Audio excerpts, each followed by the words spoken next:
Your phone is now the repository for your digital identity via passkeys and the controller for your physical security via smart home locks. The mobile device is the new network perimeter. The Android operating system attempts to protect this data using an isolated sandbox, keeping individual applications separate. But when a device is rooted, it loses the security guarantees the operating system provides. This chart illustrates the risk. According to 2025's Imperium research, rooted Android devices are 3.5 times more likely to experience malware attacks than stock counterparts.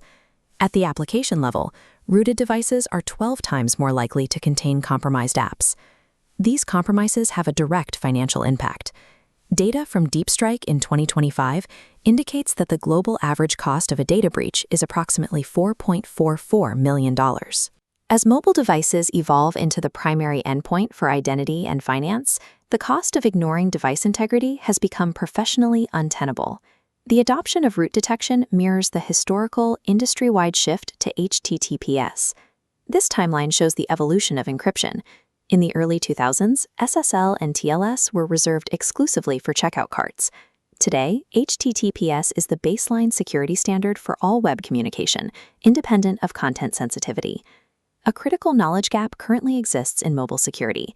Many developers still rely on checking for a single specific file, such as system/bin/su. Conversely, others argue that because root detection is theoretically bypassable given enough time, any effort to implement it is futile. Currently, 3 specific barriers prevent widespread adoption: the perceived engineering overhead, the high cost of enterprise suites, and the fear of alienating users who root for benign customization. This paper argues that these barriers are no longer valid.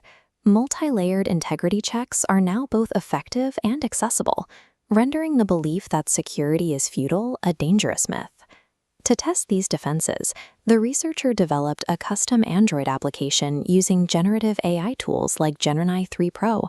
This demonstrates that security professionals can implement robust defenses without a background in native software development. This diagram illustrates the implementation of a hard-coded signing certificate hash. This allows the app's internal engine to identify if the application has been repackaged or sideloaded by an attacker. The instrument uses 3 layers of defense. Layer 1 is static analysis, utilizing the RootBeer library to scan the file system for known binaries and package names. Layer 2 uses active heuristics via FreeRASP. This SDK monitors the application's memory space for hooking and environmental anomalies in real time. Layer 3 is remote attestation via the Play Integrity API. In this interface, the active monitor is successfully flagging a debugger and an untrusted installation source in red. By combining these 3 layers, the test moves beyond brittle file checks toward a spectrum of environmental trust. The experiment utilized a Google Pixel 8a running the Android 16 platform. This screenshot shows the unrooted control baseline. RootBeer correctly reports not detected, and the Play Integrity API successfully generates a token, confirming the app produces no false positives on stock hardware. Phase 1 of the experiment tested a rooted device with no hiding measures active. Phase 2 tested standard evasion. The researcher used the Magisk deny list to unmount root from the test application's view of the system.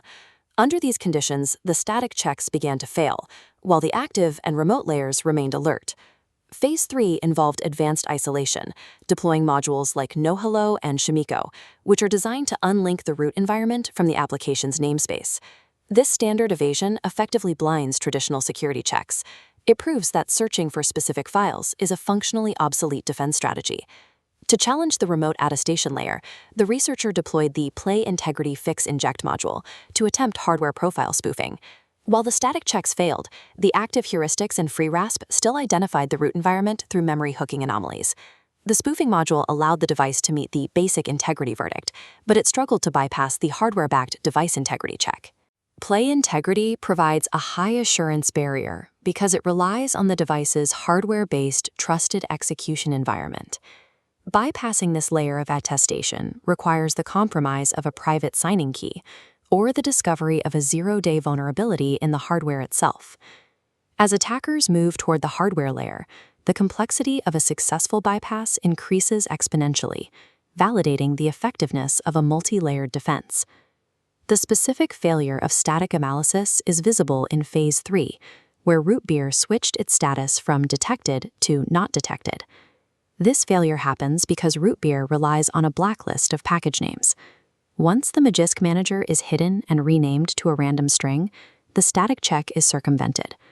In contrast, FreeRasp successfully flagged the root access, even when the SU binary was invisible to the application. The experimental data confirms that while static checks were defeated in every evasion scenario, active heuristics remained robust. Based on these results, developers should deprioritize file-based checks. They are only suitable as lightweight tripwires for unsophisticated attacks or broken configurations. The second recommendation is to adopt active heuristics universally. This ensures the application is monitoring for runtime code injection. The third recommendation is the implementation of contextual enforcement. Rather than crashing the app upon a failed integrity check, developers should selectively disable sensitive features, like financial transfers or API access, to maintain security without breaking the entire user experience. Using AI coding assistance, these 3 layers can be implemented in a few working days, removing the final barrier of engineering complexity. Evasion techniques are now moving into kernel space. Tools like kernelsu or apatch operate at the kernel level, attempting to intercept and modify security checks before they even reach the application layer. To address this, OS vendors like Google and Apple should integrate hardware-backed attestation as a frictionless, native part of the standard application development lifecycle. So, can root detection be trusted? If root detection refers only to file-based checks, the answer is no. However, a multi-layered approach involving active memory inspection and hardware attestation provides a robust and trustworthy spectrum of trust for modern mobile applications.